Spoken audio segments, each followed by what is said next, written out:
समाज की जय, कुलेश्वर महादेव की जय, राजीव लोचन की जय। अर्चनी बंदनी मुद मंगलमय संत समाज, साधनारत मेरी साध्वी बहनों, दूर दराज से पधारे हुए भक्त सज्जनों, माता बहनों एवं नन्हे मुन्ने बच्चों, मेरे लिए भी आज्ञा हुई है। आज्ञा पन्नार्थ कुछ देर सदगुरु कबीर साहब जी के विचार प्रस्तुत है। सदगुरु कबीर साहब जी का बहुत ही प्रसिद्ध एक साखी है, जिसे आप लोगों ने भी सुना होगा संतों के माध्यम से। वस्तु अंते खोजे अंते, क्यों कर आवे हाथ, सज्जन सोई सराहिए, जो पारख राखे साथ। सदगुरु कबीर साहब जी का प्रमाणिक ग्रंथ बीजक है। बीजक एक ऐसा ग्रंथ है जिसमें अध्यात्म के हीरे मोती भरे हुए हैं। जो व्यक्ति आध्यात्मिक धन पाना चाहेंगे, आध्यात्मिक हीरा मोती पाना चाहेंगे, उन सबको चाहिए कि सदगुरु कबीर साहब जी के उनके वाणी, उनके बीजक, उनके शब्दों का अध्ययन करें, चिंतन मनन करें, तो निश्चित है हमारा जीवन अध्यात्म से लबालब भर जाएगा।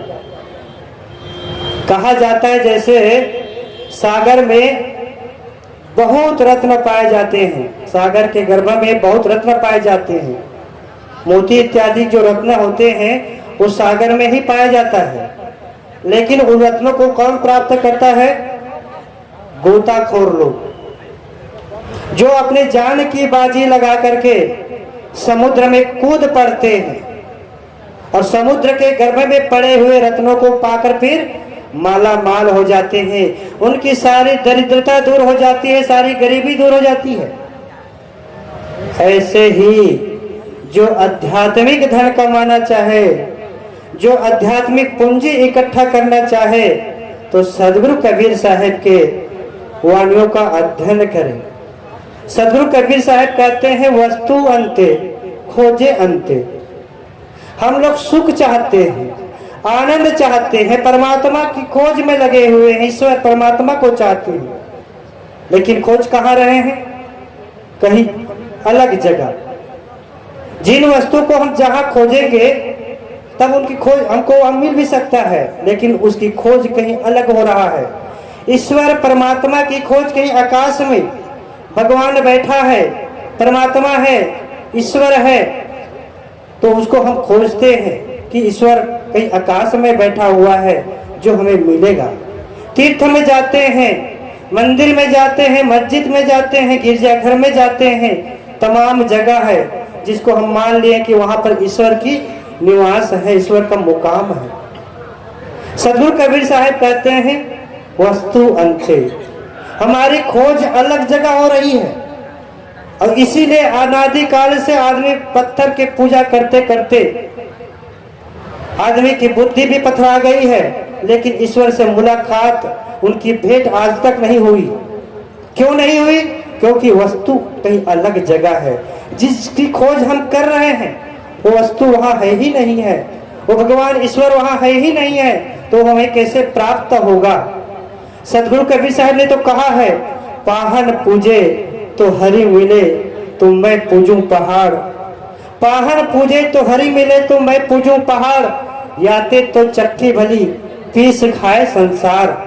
जब हम लोग प्राइमरी के स्कूल में पढ़ते थे, 5वीं क्लास के हमारे पाठ्य पुस्तक में पढ़ने को मिलता था, पाहन पूजे तो हरि मिले, तो मैं पूजूं पहाड़। पत्थर के पूजा करने से जितने भी मंदिर, देवालय, गिरजाघर, गुरुद्वारे बने होंगे, सभी जगह में जब मूर्ति होगी वो पत्थर के, कागज के या किसी धातु के बने होंगे। और उसी में हम परमात्मा को ढूंढते हैं, ईश्वर को ढूंढते हैं, वो कैसे मिलेगी? क्योंकि उसके भीतर है नहीं। पाहन पूजे हरि मिले, तो मैं पूजूं पहाड़। सदगुरु कबीर साहब कहते हैं इस पत्थर की मूर्ति को पूजने से ईश्वर मिलता है, परमात्मा मिलता है, भगवान मिलता है। तो मैं तो पहाड़ की पूजा करूं, क्योंकि पहाड़ तो विशाल पत्थरों की शिला है। सदगुरु कबीर साहब कहते हैं याते तो चक्की भली, इससे तो चक्की अच्छी है, जिससे संसार के लोग अपने घर में आटा पीस करके अपने जीवन यापन करते हैं, अपने पेट को भरते हैं। अर्थात पत्थर की पूजा करने से ईश्वर नहीं मिलती है, ईश्वर नहीं मिलता है, भगवान नहीं मिलता है। भगवान तो हमारे भीतर है।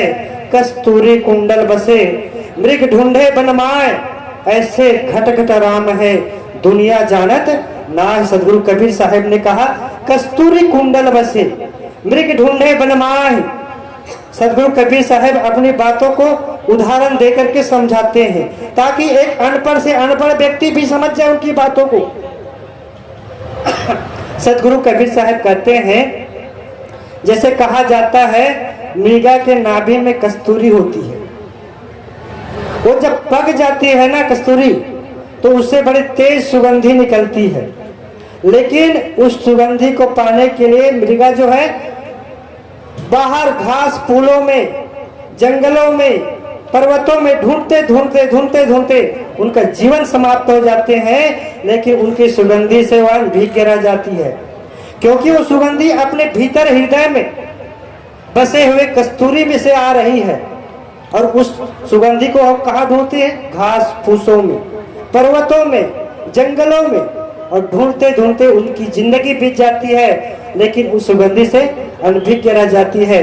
सदगुरु कबीर साहब कहते हैं कस्तूरी कुंडल बसे, मृग ढूंढे बनमाहि, ऐसे घट घट राम है, दुनिया जानत नाही।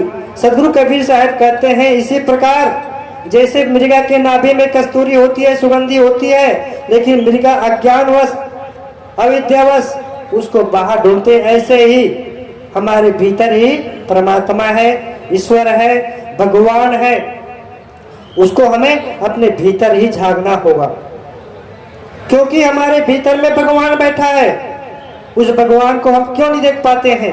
क्योंकि हमारी आंखें बाहर की ओर देख रहे हैं, देवी के मंदिर में, पर्वतों में, दीवालों में, गिरजाघर गुरुद्वारों में। उसको ढूंढते ढूंढते हम अनादि काल से ढूंढ रहे हैं, लेकिन हमको नहीं मिल पा रहा है, क्योंकि हमारे भीतर है। इस भीतर को जब हम झांकेंगे, अपने भीतर झांकेंगे उस परमात्मा को, तब हम पा सकते हैं। तो सदगुरु कबीर साहब हमें संकेत देते हैं, हमें निर्देश करते हैं, जिसकी खोज तुम बाहर कर रहे हो ना, वो कहीं बाहर नहीं है, आपके भीतर है, हमारे भीतर में है। हृदय भीतर आरसी, मुख देखा नहीं जाए, मुख तो तभी देखो जब दिल की दुविधा जाए।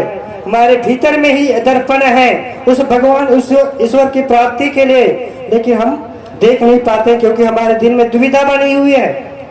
हम भ्रम में है कि ईश्वर परमात्मा कहीं मंदिर देवालय में है। तो सज्जनों, सदगुरु कबीर साहब हमें निर्देश करते हैं, उपदेश करते हैं, कोई ईश्वर परमात्मा कहीं बाहर नहीं है, आपके भीतर है। हम बाहर की खोज को छोड़ करके अपने भीतर की ओर झांकेंगे,